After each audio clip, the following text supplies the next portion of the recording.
Hello guys, we are going to talk a romance drama film called Out of the Blue from 2022. A lot of interesting things are waiting for you. Connor meets Marilyn on his morning run. After exchanging a few words, he invites Marilyn to stay and keep him company. But the woman has to leave. This small piece of shore is Marilyn's secret place where she takes a break from her husband. A few days later, Marilyn shows up at the library where Connor works.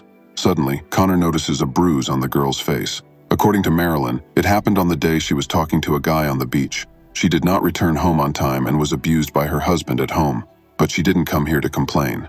Marilyn is interested in a book about murder, preferably with a man dying at the end of the book. Connor takes her to the mystery section. There, Marilyn says that she feels the same way about Connor as he does about her. She would love to talk to him all day long. Connor is happy to hear this, but he has to get back to work. A few minutes later, Marilyn comes over. She has selected several books and hands Connor a bill. The boy refuses to take a tip, but the woman insists. When Connor opens the bill, he sees the girl's phone number. The next morning, he goes to a restaurant where he meets with the police superintendent. It turns out that Connor was released from prison 6 months ago, and now he is under police supervision. The cop interviews Connor and then leaves. Meanwhile, the boy calls Marilyn. Connor wants to see her again, but Marilyn can't meet him right now because she's babysitting her stepdaughter and her friend, waiting for her husband Richard. Connor asks if he is the man who bruised the woman. Marilyn disconnects the call. At this moment, a sheriff's deputy arrives at Connor's house. After listening to the insults against him, Connor promises to leave the park where he had come for a run by 6 p.m. Several days pass, and there is no news from Marilyn. A colleague at the library starts flirting with Connor. Kim invites the boy to go jogging together, but Marilyn and her stepdaughter suddenly appear. The girl has a term paper ahead of her and needs a book about Coco Chanel. The girl asks Marilyn to go with Connor and choose a book. The guy takes her to the lower floors, where there are books about fashion. There, Marilyn approaches Connor and they start kissing, and then the woman makes the guy feel incredible emotions while no one sees them. Another week passes, and Marilyn makes an appointment with Connor to meet him in the park, where he runs and where they first met.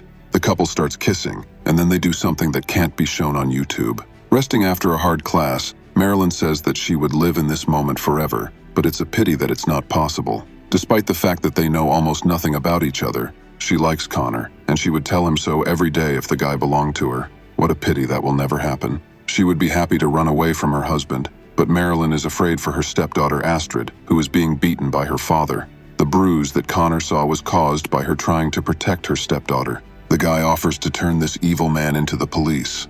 One call, and everything will be resolved. Connor tells his story of how he ended up in prison. 4 years ago, he pushed a guy inappropriately. He fell, hit his head, and got injured. Because of this, Connor ended up in prison. The couple goes back to their cars, and Connor has to go back to the place where they were exercising with Marilyn. The guy has dropped his keychain somewhere, which is very precious to him. The couple meets again a week later. This time, Marilyn brings the guy to one of her husband's houses. The woman says that she thinks about Connor every minute, but it's a pity that she is married. Divorce is not an option. Richard will never divorce Marilyn in his life. Divorce from her husband can only happen if he dies. She makes ambiguous hints. When the couple returns home, Connor discovers that his key fob is missing. It is possible that he dropped the fob somewhere in the house. Marilyn says that she really hopes that this was not the last time they will see each other, which makes Connor angry. 3 more weeks pass. Connor and Kim return from lunch. By chance, he meets Marilyn with her stepdaughter and her friend.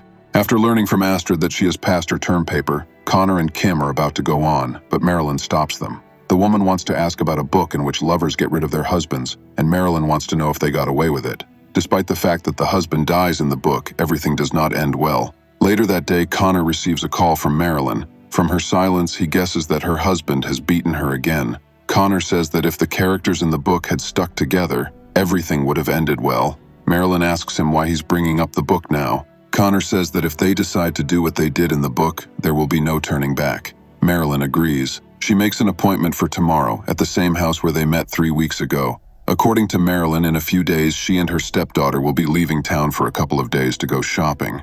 Her husband will be home alone. There is no alarm system in the house, but he always sleeps with a gun under his pillow. Connor wants to know that it's not all about her husband's money. Marilyn justifies herself and says that even though he has a lot of money, it will still go to Astrid because she is his daughter. Marilyn takes this desperate step for Connor. She wants to be with him. Connor promises to do everything while Marilyn and Astrid leave town. He returns home, where a sheriff's deputy is waiting for him. The cops are curious about where Connor has been all day, despite the fact that it's his day off. Connor lies and says he was running in the park all day. There have been several thefts in their town, so the police came to Connor's house because he has a criminal record, but he has an alibi because he was having dinner with his mom. The day of Marilyn and Astrid's departure arrives. At midnight, Connor breaks into Marilyn's house. He goes through the solarium that is attached to the house. He was advised to do so by Marilyn. Picking up one of the statuettes, the guy goes up to the bedroom to finish off Richard once and for all. But suddenly there is no one in the room. Picking up a pillow, Connor finds a gun, just as Marilyn said. He goes downstairs and decides to leave, since no one is home. But at that moment, Richard enters through the front door and goes upstairs to the room. Connor sneaks up behind him. Hearing the floor creak behind him, Richard turns around. He sees Connor and runs to the bedroom to get his gun. Connor catches up and rushes at him, but Richard manages to throw the guy off him and tear off his mask. The man points the gun at Connor and is about to shoot, but suddenly someone hits him in the head. This is Jared, Astrid's boyfriend. The girl told him everything, so he snuck in to rob the place.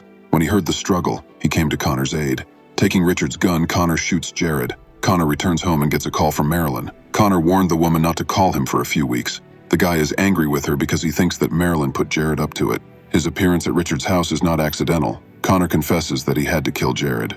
This is perfect, because now it looks like Richard and Jared killed each other. Marilyn makes excuses and says she didn't know anything. Connor asks her not to call him again for a while so that things can get better. In the morning, Connor meets with his supervisor, and he tells him about the night's incident. The probation officer says that all suspicions of robbery are now cleared of Connor. The robber has been found. It was Jared, who was shot by Richard at his home. The warden notices a wound on Connor's neck that he received during the fight with Richard, but the boy lies and says that he hit a branch while jogging in the park. A few days pass. Early in the morning, Connor receives a message from Marilyn. She writes him only one word that was in the book. This is a secret sign that she is ready to meet him at the place where they met. Leaving the house, Connor meets the police. The warden says that Connor is in trouble. Under Richard's fingernails, blood belonging to Connor was found. The boy hits the warden with his backpack and starts running. The guy rushes to the secret place where they first met Marilyn, and where the woman is supposed to wait for him. The warden asks Connor not to do anything stupid, because the cops will shoot him immediately. But the guy is interested in only one thing. He wants to know how the cops knew he was coming here. The warden tells him that a woman called them and told them the place where Connor would run. There is no point in deceiving the police, because they found a key fob belonging to Connor in Richard's house. The guy realizes that he has been set up, because he lost the key fob in a completely different house. At that moment, Connor's phone rings. The warden asks him not to pick up the phone, but he doesn't listen and pulls the cell phone out of his pocket. Because of this, the sheriff's deputy shoots Connor. At the end of the movie, we are shown Marilyn and Astrid sailing on a yacht. The girl asks her stepmother why she stole a book from the library. Marilyn replies that she simply did not return it. Astrid gets up from the couch, approaches Marilyn, and they kiss.